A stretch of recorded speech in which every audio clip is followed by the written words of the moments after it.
Great. Shall we get started? Because I'm probably going to have to talk for a bit before we get to our lovely panel anyway. So most people probably don't want to hear this bit. But first up, hello everyone. Welcome to today's LILA Trailblazer panel. And today's topic is Fighting the Good Fight, London Irish Lawyers Working Against Injustice. As I said, we have a fantastic panel who I will get to momentarily. But first up, I'm just going to explain a wee bit of housekeeping of what's going to happen. So today's talk is 1 hour long. We're going to finish at 7. It'll be a Q&A. So while I'm going to ask some questions at the start, please do think if you've got any questions yourself and put them in the Q&A or the chat. And we'll either pick them up as we go or at the end. This is really open to you guys. So feel free to get creative. This session is also being recorded. So afterwards, we'll be able to distribute the link if you've got friends who you think will be interested. Then hopefully they can catch up on the session afterwards. And lastly, as I mentioned, this talk is part of the London Irish Lawyers Association LILA Trailblazer programme. And this is the first year of that programme, whereby we're looking to provide an insight into the world of London law and the careers that you can have here to young people across the island of Ireland. So if you have any feedback on this talk, then please do let us know. We'd love to hear from you. You can put it in the chat at the end, or you can contact LILA.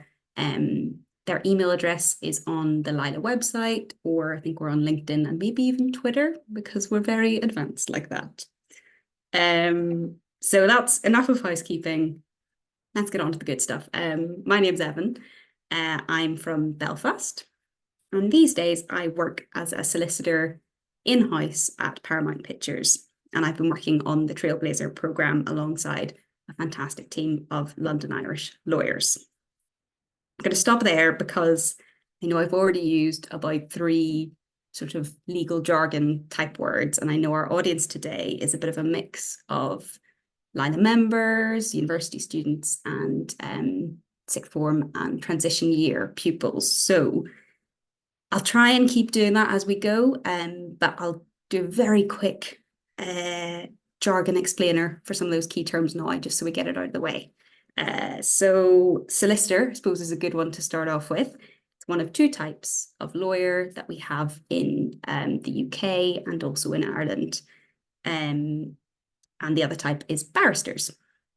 What's the difference? It's more, I would say, about how we work rather than what we do necessarily, because both types of lawyer can specialise in immigration, like some people on our panel today, commercial law, criminal law, all these things. What's different is that most solicitors are employed by what's called a law firm, and they then provide legal services to lots of different clients who are individuals or companies. Or a solicitor can be employed by one company and they just provide legal services to them, and that's called in-house. So I said, I'm an in-house solicitor. That means I'm employed by Paramount Pictures and I just provide legal services to them. Solicitors can do lots of things: draft contracts, provide advice, work on disputes, and they also might instruct barristers, which is where we come to what is a barrister. Barristers often provide advocacy services, which means they stand up in court and they speak on behalf of their client. And they also sometimes provide opinions on legal issues. And they are usually self-employed, which is the big difference. They might be associated with what's called chambers in England and Wales, and in Ireland, I think it is the Barr Library, but the lovely barristers on this call will hopefully correct me if any of that is wrong. So that's a very brief explainer. Back to our panel, finally, I know. Let me just introduce them to you. So first up, we have Anna Barr. She is from Derry and now works as a solicitor at a law firm called Lee Day, where she represents claimants in civil UK and international class actions involving environmental harm or human rights abuses by multinational corporations. And that includes groundbreaking actions against companies for harm caused to workers within their supply chains, including allegations of forced labour and child labour. I know I've used some more jargon. Civil here, it means civil law, not criminal law. So hopefully you're a bit more familiar with criminal. It's where someone has committed a crime or criminal offence, usually involves the police, and it's usually a case that's brought by essentially the government against a person. Civil is more about disputes between individuals or between companies or some combination of that. And it's more about finding a remedy for the person who's bringing the claim. And so that's the kind of work that Anna does in the kind of environmental human rights sphere. So next up, we have two lovely barristers. We have Greg Ó'Ceallaigh, and he is a specialist in human rights and immigration and asylum, and has a particular interest in immigration detention, having acted in several of the leading cases in recent times, including in the Supreme Court. He was called to the bar in 2006, which means he formally qualified as barrister, and has been a tenant at Garden Court Chambers in London since 2013. Our second barrister is the lovely Gráinne. She is also at Garden Court Chambers, where she practices in human rights law. She's also lectured in international human rights at the London School of Economics, where she was a fellow at the Centre for Human Rights. And she's vice chair of the Barr Human Rights Committee, which is the international human rights arm of the Bar of England and Wales, which represents barristers in England and Wales. And finally, Gráinne was also chair of LILA for many years and is on our advisory board. Now, last but by no means least, we have Michael Walker, who heads up the Trailblazer programme at LILA, but also has a very busy day job as a commercial litigation solicitor at the law firm Kingsley Napoli. And that means that he works on commercial civil disputes, including corporate, contractual disputes, privacy work, and civil fraud. However, throughout his commercial legal career, he has also worked on and even established social impact and pro bono programs. And so he tries to balance that kind of social impact work alongside the very, very busy life of a commercial litigation lawyer. So thrilled to have such a varied and interesting panel today who'll be able to talk about all the different ways that they fight the good fight, because I think we can all agree it probably means a lot of things. So I'd like to just start with there, really. What does fighting the good fight mean in your career? Maybe we could start with Greg. It's an interesting question. I suppose for me, I've always, since I became a lawyer, wanted to represent people who were kind of in trouble with the state. So, when I was thinking about coming to the bar, it was London, it was 2003. I came and did a master's degree in legal and political theory, because in university I did English and philosophy. And I don't know, there isn't loads of work in the philosophy industry.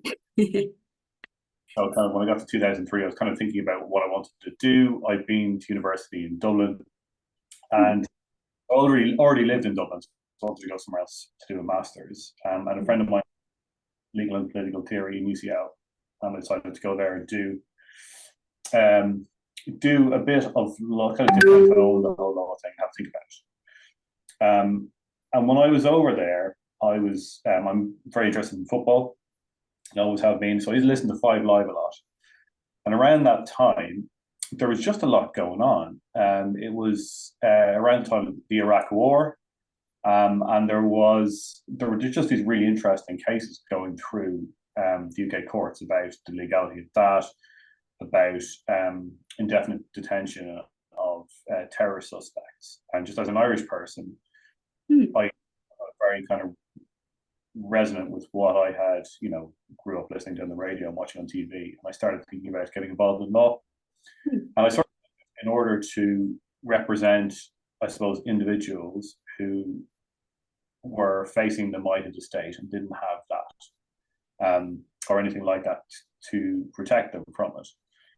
And so when I think about that kind of work, that's what I've always sort of done, represented individuals against the state, and tried to get kind of a fair crack of the whip, really. So that's basically. It's kind of like a David and Goliath. You're helping the little guy against this kind of might of the government and public bodies. Yeah, that's the way I've always seen it. That's what I always wanted to do. And initially, I did a lot of criminal defense, but as time's gone on, one thing that happens as a barrister, particularly, is bits of take off, and you end up doing what's working really well. And my immigration practice kind of ended up. I was really interested in immigration detention for all of those the same kinds of reasons, really, and so that's sort of what I've ended up doing over time. That makes sense. I guess Gráinne as well, you've kind of, it seems to me like you've made a career out of holding public bodies to account as well. Is that fair? Yeah, that's fair. And I agree with Greg in that I was always very clear that that was the type of work I wanted to do. So I remember, I didn't study law really with anything else in mind. And I don't think even though at various points I was tempted by the training contract routes and all of the things that are offered and are very hard to say no to, which I'm sure a lot of people who are watching this will be experiencing or thinking about. I had a very strong feeling that I wanted to do social justice work, that I wanted to work with people who were facing inequality or abuse of state power in some way. So very similar to Greg, I was very clear that I wanted to use the law as a way, not just to get results for people, but more broadly to contribute to issues and as a vehicle for sort of social change in a particular way. So I was clear about that, and obviously we're in the same chambers, so that sort of explains why we have the similar take on things. No, but it's interesting as well that it's clearly comes from in both of your cases, it comes from the strength of conviction from quite an early stage in your career, that you always knew that was something you wanted to do.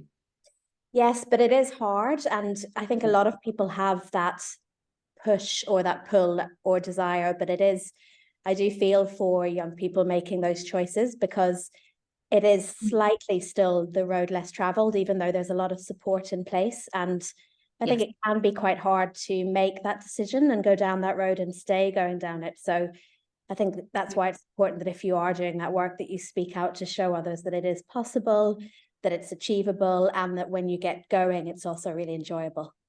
Yeah, that makes sense. I guess, Anna, you're at a slightly earlier stage maybe in your career as a solicitor. Have you found that it was quite difficult, or how have you found that kind of choice to work in this area?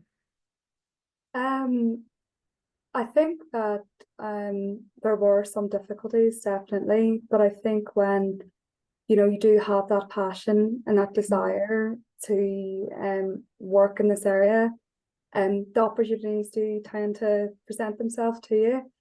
And I was, similar. I grew up in Derry and had this absolute need, for social justice. And I think the same for you, Greg, listening to what happened in the radio, learning about our Irish history.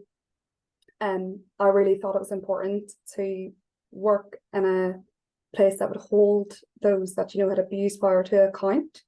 Yeah. So I think when you have that need, and the same as Gráinne, that's all I wanted to do, it really does drive you forward. And I do think that then you will have the opportunities will present themselves to you, like if you really go for it. Yeah. And I do think, it's not as common as there's not as many opportunities. Like you'll go to university and the law firms will tend to be mostly corporate, but just seek them out. We are here and we are willing to help, and we're willing, to chat to you. Yeah, because you trained at LIDA as well, didn't you? So presumably that was something that was embedded in your training as well. Well, yeah, exactly. So, I remember when I was when I wanted to qualify as a solicitor, and I wanted to get a training contract, and I said, well, I'm only going to apply, to LIDA. That's where I want to go. I feel like we share a similar ethos. And everyone was like, well, you're putting all your eggs in one basket there, and it's the same. And at that time we didn't have funding for the LPC and everything, but I just reached out to people, and again, a lot of Irish lawyers at the firm, and yeah, just went for it. And I think, you know, they, as I said, that the opportunities will come to you.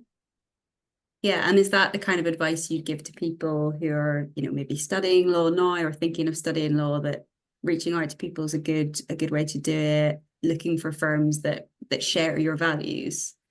Yeah, definitely. I think one of the first things I would say is like knowing that it is possible, and that there are people that are willing to assist. I know there's great like mentoring programs. I know there's mentoring programs in LILA and outside on other organizations.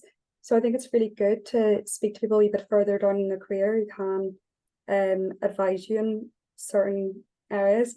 I also think it's just good as well to like have a wee bit of self-belief. I think you know, just believe that you can do it, and always remember that lawyers do love to advise, and you will get like advice from so many people, and some of that advice might not always be positive, and it might not be and you don't have to accept every bit of advice that's given to you, you know. Have a bit of self-belief and take the advice that resonates with you, and that will help you to achieve the objectives that you want. Like, so yeah, I definitely agree with that. I feel like I'm sure we've all on this call had advice that's good and bad, and it's about knowing what to take seriously and what to sort of filter through your own experience and your own knowledge of yourself. Michael, I've got to turn to you because I feel like you did something slightly different. You went down that kind of commercial route, but you've still somehow managed to find time to do social justice work in a different way. How do you do that? Yeah, I think it's funny, and it's really cool hearing everybody's experiences and the passion that everyone took to generally to university. And because I had the exact same sense when I went off to university in England. I had a really clear. I remember writing in my personal statement for my university applications what I was passionate about, and what I was passionate about was law being a social vehicle, and kind of seeing the importance of that in the local environments that we were all growing up in around the time we were growing up in. And it was something that I had a really, really sharp idea on. I read Memoirs of a Radical Lawyer by Michael Mansfield, which I was obsessed with. I just loved, and I just missed getting him to sign my book and stuff. I was such a loser for it. I was just very, very passionate about that. And I remember during my university interview, it was one of the things I talked about. I tried to break in discussions about why I'm passionate about human rights, why I'm passionate about social change, and law being part of that. And so when I got to university, I realized, so I studied straight law, I realized that I just got really excited by problem solving in lots of different areas. And there was, I really gravitated towards family as well, because I just saw that as something that is very tangibly you could have a positive impact on people as well. And as I was going through that, I kind of was swayed, I suppose, by what everyone else is saying about the firms you saw were corporate ones, the ones who were throwing up opportunities to you, the ones which were or the ones that I could see which were funded. And so it was hard for me not to, so I gravitated towards those. And I also had very much in my mind that I wasn't smart enough to be a human rights barrister. And while that was always my dream, and so I just so I came out of university at 21, and I got a studentship, which was class, and I went off to America for a bit, and then I came back, worked in clothes store for a bit, and then got my first job in a massive corporate law firm called Baker McKenzie, and it just opened a Belfast office. And I basically took the mantra going into that I just wouldn't let the grass grow beneath my feet under any circumstances. And so I have, for very personal reasons, get quite I get quite invigorated by what happens to disability benefit claimants, And at the time, there was a significant uptick in disability benefits claimants getting that disability benefit either removed entirely or significantly reduced. And I had one experience at university which always stuck with me, where the government minister who was behind all of that change came to speak at my college at university. And I wanted to go speak to him, ask a question at the end, because his policy had impacted a loved one of mine. And I wasn't able to because I wasn't a member of the governing party, and only those people were allowed in. So I just remember thinking about that, and I was like, well, I'll find my way to fight back against what I considered a really problematic policy. And so I was 21 years old when I joined, and so about 22 years old while the firm was building up, and they were really open to people's suggestions on things to add and include and to help grow the office and grow its culture. And I suggested they make a pro bono coordinator, and then instantly then suggested that I also take on that role alongside being a paralegal. And so I helped from Belfast run our input in big international pro bono programs. But the thing I was really passionate about was creating something new within the office. And there's an amazing charity and law clinic called Law Centre NI, and they do loads of disability benefit claims and support people going through that process. And they do lots besides, but that's one of the things they do. And because in Belfast, they were suddenly springing up these massive international law firms, offices full of paralegals, I thought there was an amazing opportunity there to link of this big captive audience who be passionate about these kind of things, want to get stuck in with the Law Centre and I, which needed volunteers. And so we basically created that program. So created the relationship, trained people up in our law firm, connected everybody, and yeah, we ran it for about a year before I went off to London to start doing my training contracty stuff. And thankfully a load of people got back their disability benefit, which was really cool. But I think that was kind of I need a job. Yeah. I'm sick of breaking boxes by the bins for minimum wage. At the end of, when I was 21, Baker McKenzie turned up. I got stuck into Baker McKenzie, and I realized I could scratch that itch while also kind of using the platform of an incredible corporate law firm's resources and people and tech and all of that stuff, and direct it to really specific things like, people in Belfast getting their disability benefit taken away. And because I was only 23 or so, it's quite a formative experience. Yeah, of course. And so I think then that was something I talked about in every single job interview. And so when I got a training contract offer from Mishcon, I kind of felt that, well, these guys that's kind of one of the things that I'm going to come in and shout about and be keen to get stuck into. So, and then basically from then on, I've always just tried to, whilst being in the corporate side of things, see how I can kind of get stuck into things like this, and attack it from a kind of a different angle, really.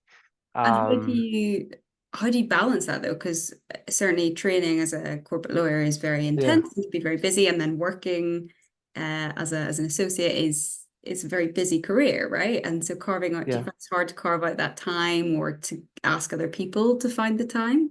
Yeah, I think I mean, everybody's really busy, right? Like every job is really busy and intense, and I think back on what my grandparents were doing and all that stuff. Like those jobs were hard and tough, and I think it's just tough in a different way. So I always trying to contextualize it a wee bit. But one of the things I remember being told is, if the things outside of because I'm such a nerd for it, I do love my job anyway. Passionate. Yeah, the word we use. which is a overly polite way of describing it. But I think if the other things that you're doing are passions and are loves, then it doesn't feel as wearing. But it is like everyone's human, so you get exhausted. And I think if you were to ask my fiance, if I get the balance right all the time, I think she would say no. There've definitely been times we've been about to go for a holiday, and I've been, up really late at night and up really early the morning before we go or fly or something, just sorting, because the work obviously comes first. It's always the priority, and then trying to. So it means when you're extremely busy, and I have been extremely busy this year, particularly, kind of consistently anyway, but we all have. So trying to find the time to do the social impact stuff as well. Yeah. It means it sometimes has to come really early in the morning, really late at night, over the weekends and stuff. But I think you just have to. I remember running a half marathon one time, and there was someone standing right in the middle halfway point, and they were standing on their own, and they just had one sign, really simple sign. It just said, "Remember why you started." And I think that's always the thing that I think is helpful to think back on.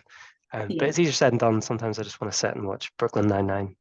But yeah, so most of the time you remember. Yeah, most of the time. But yeah, I but it's think not always easy.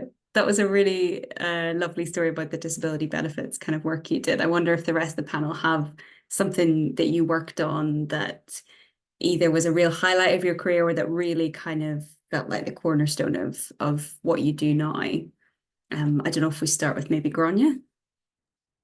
Yeah, thanks. I also really enjoyed that story, Michael. And what I was struck by was for people listening who are at the early point of their career and thinking, how do I get going? I think staying local and thinking about an issue that you really care about, and then just thinking how you can make an impact on it and working with others to achieve that is the best way to get a full-time job.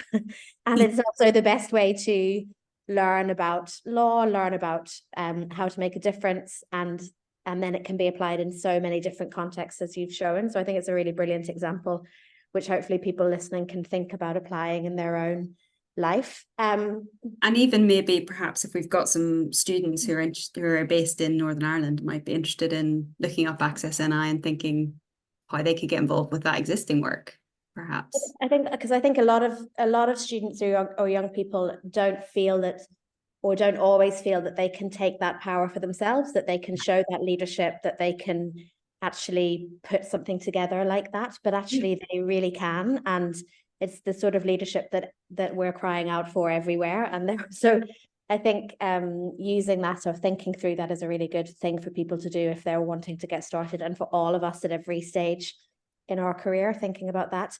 In terms of what was your question?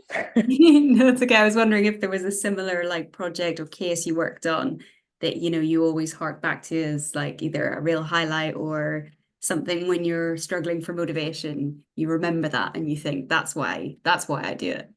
Yeah, there definitely are cases that stay with you. I think some of them are ones that you win.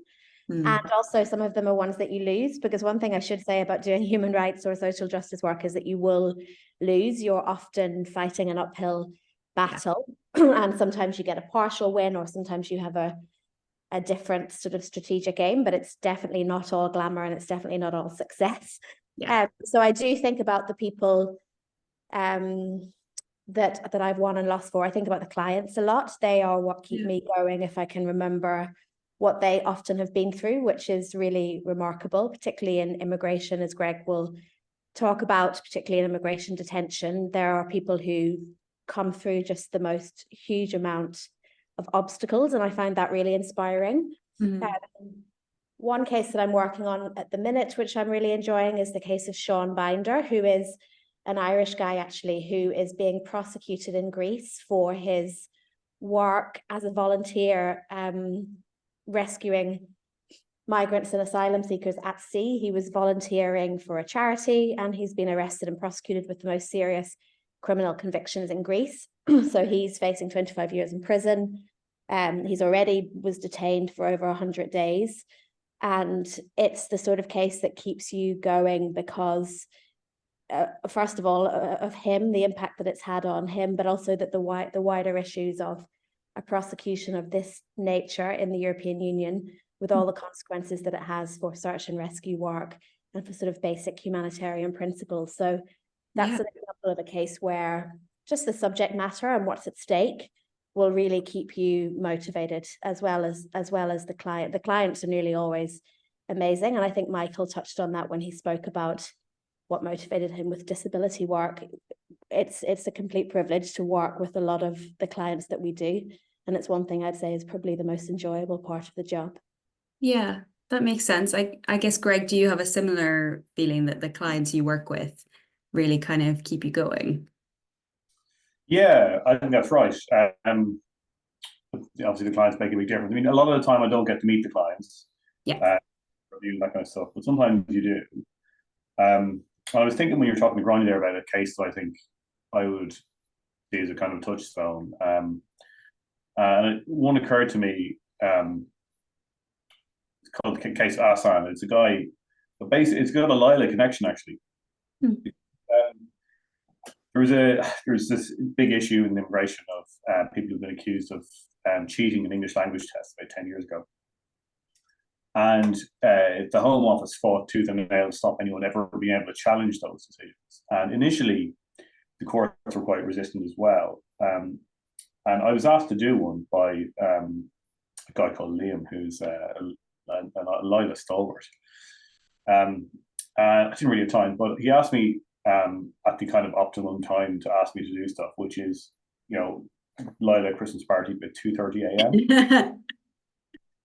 So I agreed to take it on, and we won this JR. I got him, basically forced a new decision, and then got another JR when they did the same thing again. And ultimately, and sorry, just to stop you there. When you say JR, you mean judicial review, which, just for anyone listening, is maybe you could explain a little bit.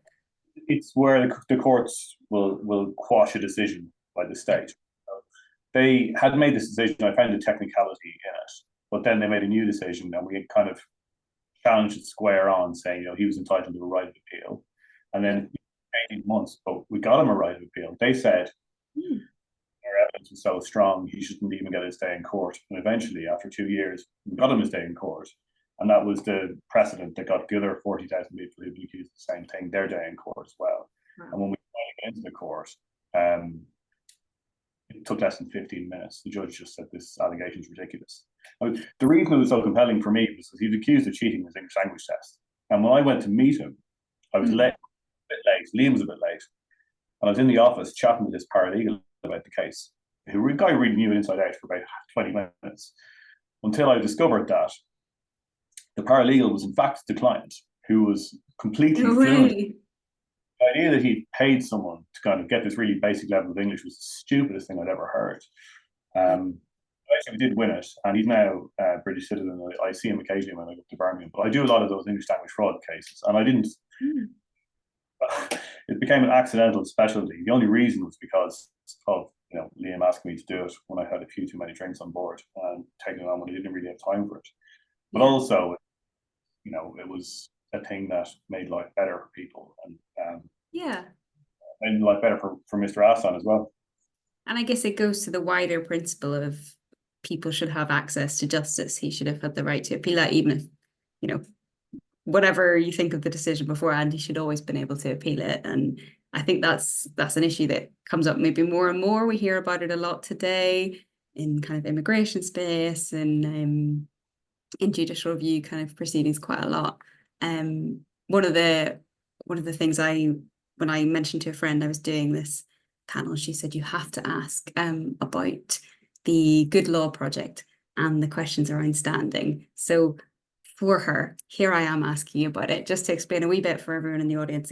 I'm sure most people will know way more than I do, but as Greg was talking about judicial reviews, one of the questions that the court might consider in a judicial review is, does the person bringing the claim have standing, which basically means, are they the right person? Do they have what's called a sufficient interest in the matter? I think the rationale behind it is to stop what the court would think of as busybodies just bringing claims that they're wasting their time.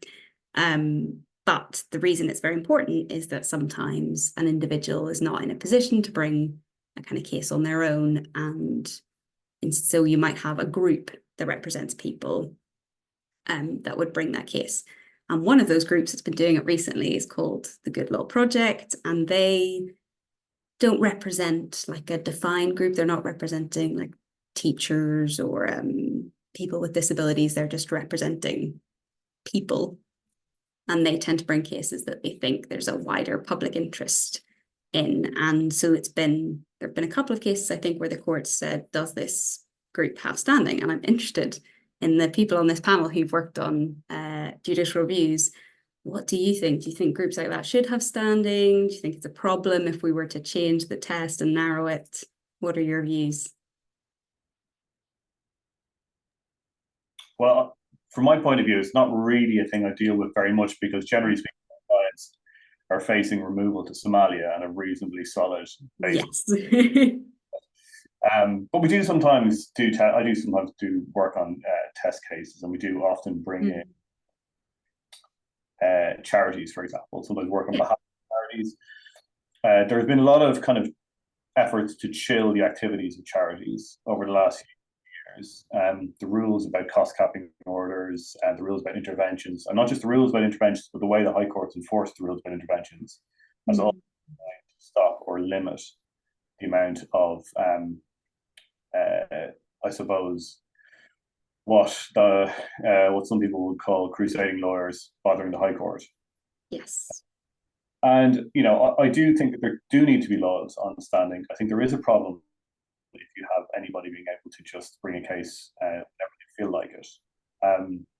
I suppose it might be different if there was a constitution here, but there isn't. So you show that you were directly affected by it. And I think that makes sense as long as it's being interpreted reasonably. Because the thing you have to remember is that just because you like the case being taken by, for example, the Good Law Project, doesn't necessarily mean that you will like the case being taken by another organisation that might want to campaign for things that you don't quite so much. And I think judicial review is supposed to be a remedy of last resort. And my experience is when I've been trying to take a case on an important issue that needs to be dealt with, you'll find a client. Yeah. You'll find an organisation that really does have standing. I mean, there's a few that I will usually go to. Either they'll be prepared to act themselves, or they will be able to put me in touch with somebody who's a client, like connect them with a solicitor, and you can set up a case. If you can't find a client and you can't find an organisation properly connected to it, well, then maybe a lot of the time you probably shouldn't be taking the case, I think. Yeah, that's interesting.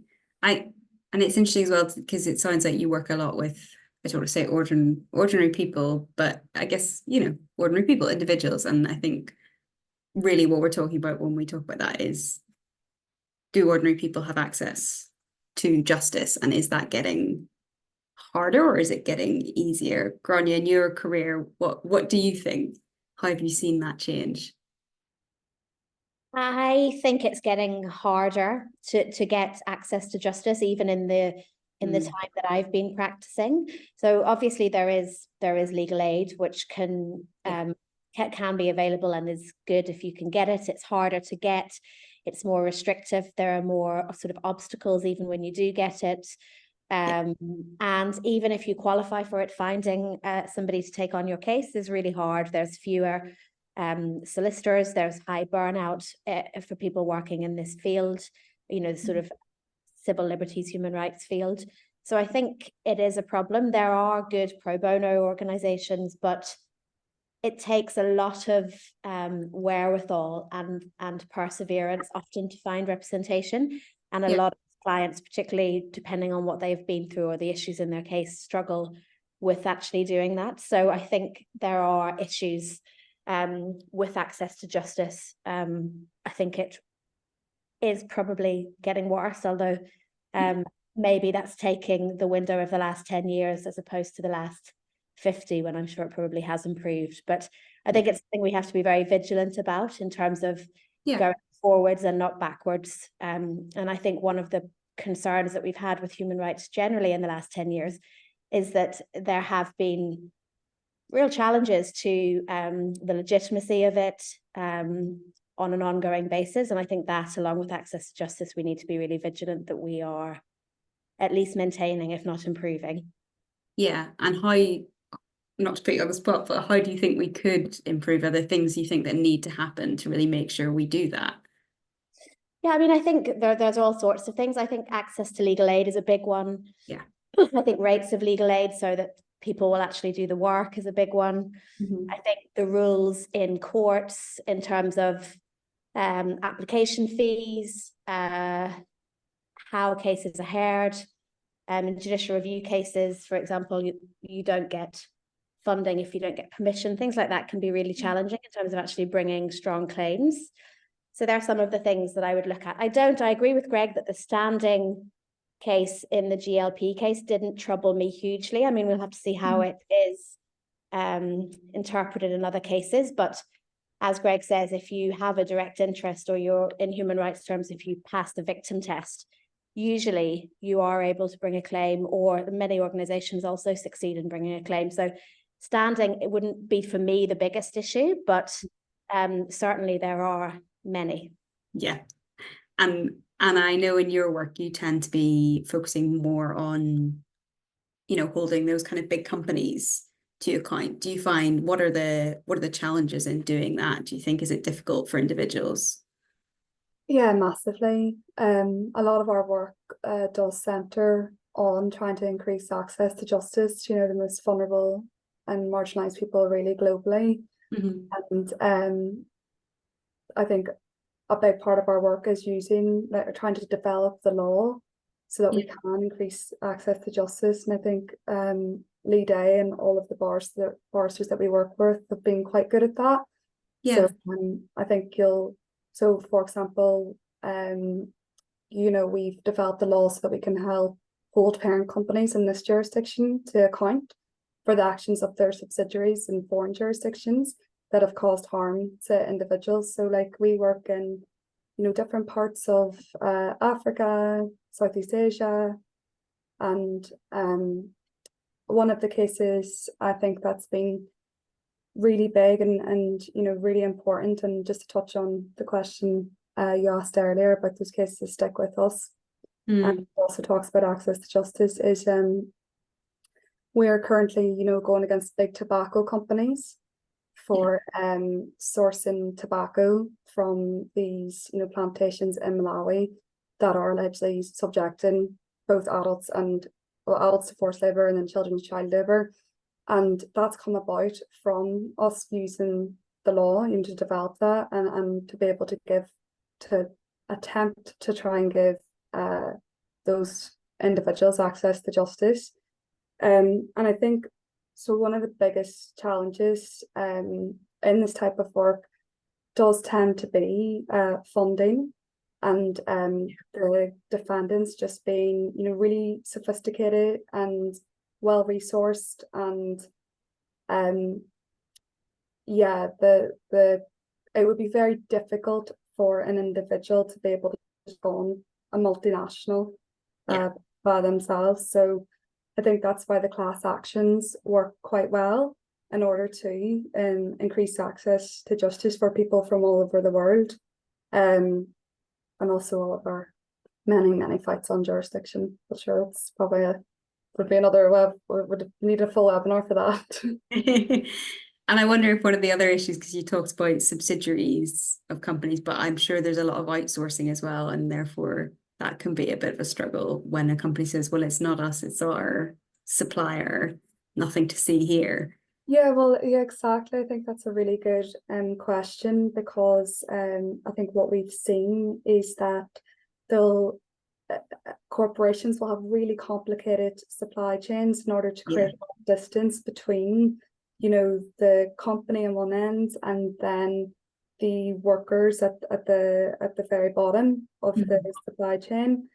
And again, through arguing again jurisdiction, we've developed the law to hopefully be able to hold those companies to account for the abuses within their supply chains.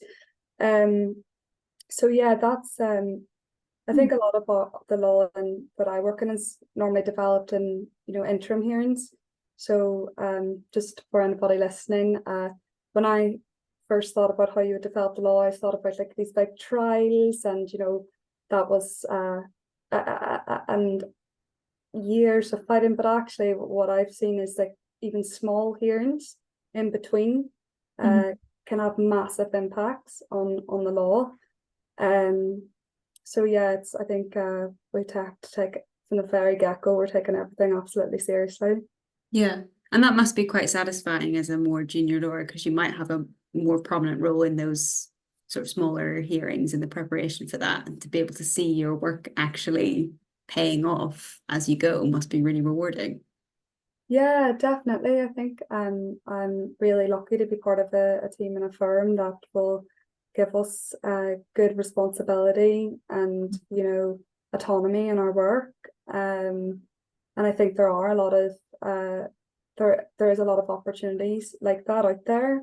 Yeah. Definitely, as you know, Michael's touched upon, and you know, doesn't necessarily need to be part of the firm. You can go to your law clinics, and as Gráinne said, your local law clinics, and there might be those types of opportunities to get that responsibility and to, you know, see where you what you're really passionate about, or maybe where your skills lie. Because again, I think at the beginning of your career, it's not entirely, you know, clear exactly what you might specialize in. So just seeking out those different areas, whether it's in the firm or out, I think it's a really good way to develop your skills and also what you want to do. Yeah, I think that's really good advice, because I mean, I think we've heard lots of fantastic stories of really like confident choices earlier in your career, but I'm certainly one of those people that wasn't sure for a long time, and maybe I'll still change my mind, who's to say. But there's no bad experience. Everything you do is useful, even if you learn, you know, if you get involved in something and you find, actually, you know what, that isn't the right thing for me. Well, then you've learned what you don't want to do, or you've learned a skill that you could apply somewhere else. I think that's exactly right. And I think it's but even if you're not like confident in your, you know, where exactly you want to go, like hopefully I would really ask everyone to have a bit of confidence just to even go out and, you know, try and get that work experience, because I think you can just if you can at the very beginning of your career, just, you know, go and volunteer for a day or two and get a bit of an insight into that. I think it's really helpful. And yeah, but I think does LILA do they have the kind of work experience, or is mentoring? That is a good question. We definitely have a mentoring program, and the Trailblazer program has a few different aspects. So we have these talks, and we do have some workshops which are sort of a bit more delving into the law, and I think a mooting competition and a solicitor competition. So that's kind of, I guess, experience of what those jobs are like. I don't know if we have formal work experience, but I feel like every year we come up with something new. So who's to say? Maybe in a few years. But I think that's great advice. And also, you know, even sometimes non-legal experience can be useful. I know when I was a trainee and I spent some time in commercial litigation, experience I'd had in a non-legal role, drafting policy and writing sort of press releases almost, came in really useful, because I was working on a case that required communicating with a big group of claimants, probably a bit like your class actions. And so you had to try and, you know, speak more differently than you would in a contract or a witness statement or something more legal in tone.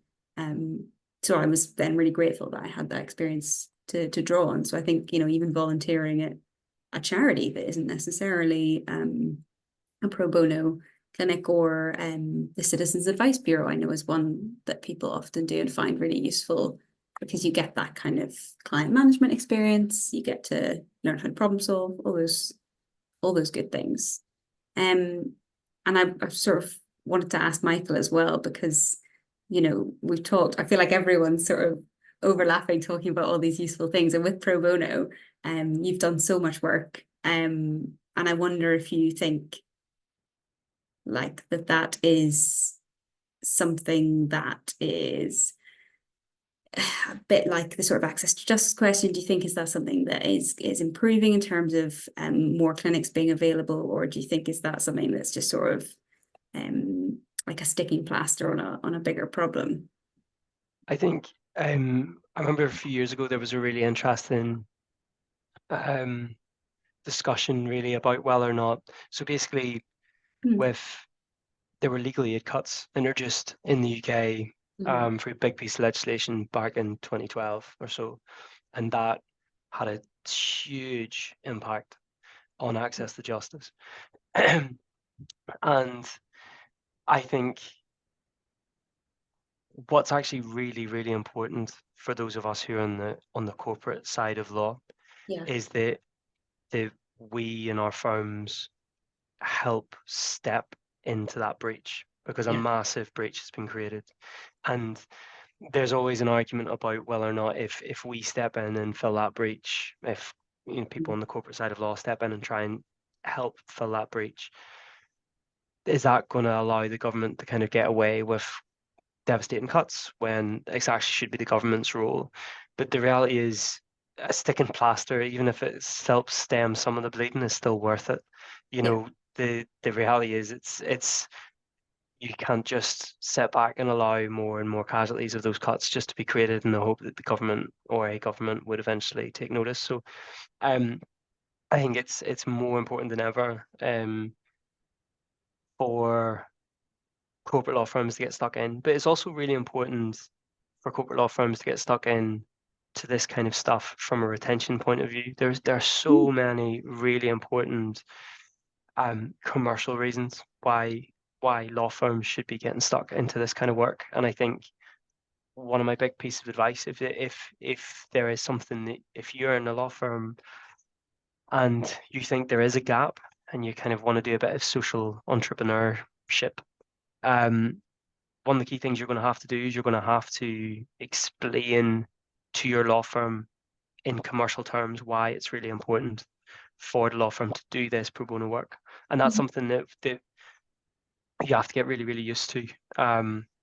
Whether it's a specific pro bono case, why you should take on this pro bono case, or why it's you should build up a pro bono relationship with this organization, or why it's you should try and create a whole new scheme from the ground up. It's always about having to try and explain why that's really beneficial for the firm from a commercial perspective, because everyone broadly wants to do the right thing mostly. Yeah. But I think you want to make it as easy as possible, and you kind of need to speak in the same language. And But how I do think you do that? Like what do you do to make that case? with pro bono schemes, there's a load of sometimes it's fact specific, but there's a lot of broad reasons. So it's fantastic exposure for juniors. Yeah. In terms of the level of responsibility you get, and you talk about that, you talk about how much it will develop junior people within your law firm and how much responsibility it'll give them. You talk about retention and how it's really important, because there are loads of people on the corporate side who are like me and who are failed wannabe human rights barristers, and we're quite able to cut it into the amazing professions that Greg and Gráinne and Anna have been able to cultivate. But we still have that need to scratch that itch, because it's really important. It's really important for us and how we look at our jobs and how we look at our kind of net impact on the world. Yeah. And so it's really important from a retention perspective. It can be really important from one thing that I did in one instance was when I was at Mishcon, they were at very early stages of developing an education team and education work. And with the exam crisis in 2020 and 2021, after basically kind of people's work got thrown out the window and they replaced it with an algorithm essentially, and that algorithm basically said worked directly against high attaining working class students. So we've been picking up some work for private clients who'd be going to really expensive fee paying schools and who were equally and justifiably agitated because their results didn't reflect their hard work. And so we went and helped. We were building up that expertise, but because of the way it worked, it was so specifically targeted high attaining working class pupils that there was an opening basically for a law firm with some education experience and ambition to get stuck into education to go and build a relationship with a big social mobility charity and say, we want to help. Yeah. And so that's what Yeah. I thought we should suggest, and we did. And one of the ways we were able to argue for that, and again, everyone's generally pretty receptive. Everyone wants to do the good thing. Yeah. But one of the big things we could argue about was that this is really high profile issue. We would be coming on the right side of this, and it is also a fantastic indirect way of banging the drum for, look at the fantastic experience we have for this. Yeah. Look how good we are with education law, because we are driving this big impact. And one thing about organizations, pro bono organizations or charities that want to use your pro bono work, they're also very, very good, because they're not, they know that it helps those who are trying to keep these programs going and keep law firms engaged in them. It helps for them to shout about the work that the law firm's doing as well. So, Yeah. and so, you know, people were pretty happy with the pro bono program and the impact it had, but once it was talked about in the BBC, they were very happy about it. And, you know, once they had a quote from, you know, the amazing education lawyer who worked on it, you know, in the BBC talking about these things and talking about, they were like, this is brilliant. And they were able to put it on this thing called legal directories, which are kind of, you know, top lists of the top lawyers and top chambers and top departments and top practices. You know, they were able to put stuff like that into that, you know, submission. You know, there are so many ways, but you just need to be quite fluent in speaking corporate to be able to make sure and get that stuff across. But yeah, in terms of access to justice, I think it is going to be increasingly difficult, and it's always going to be difficult from that legacy of the original cuts. And with how the economy goes and stuff like that, it's just, there is always going to be a massive need for law firms to step into the breach. And I think, like Gráinne was saying earlier on, there are so many opportunities. There is not going to be a day where, unless you're totally inappropriate for it, where a law centre is going to turn you away and say, we don't want your help.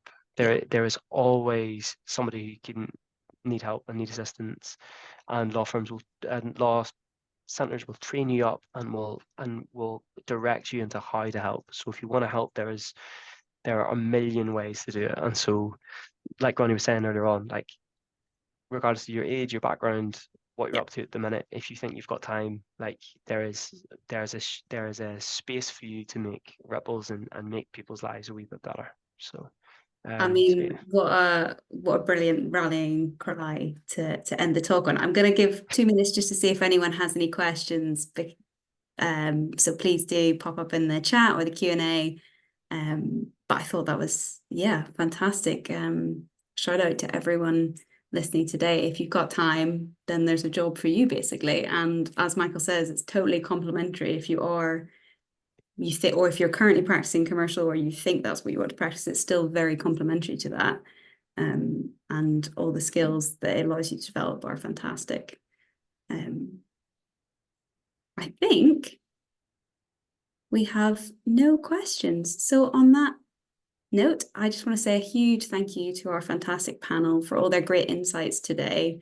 I have definitely learned things, been inspired. I hope it's inspired everyone in the audience. The only other thing I have to say is, if you have any feedback, as I said at the start, please let us know.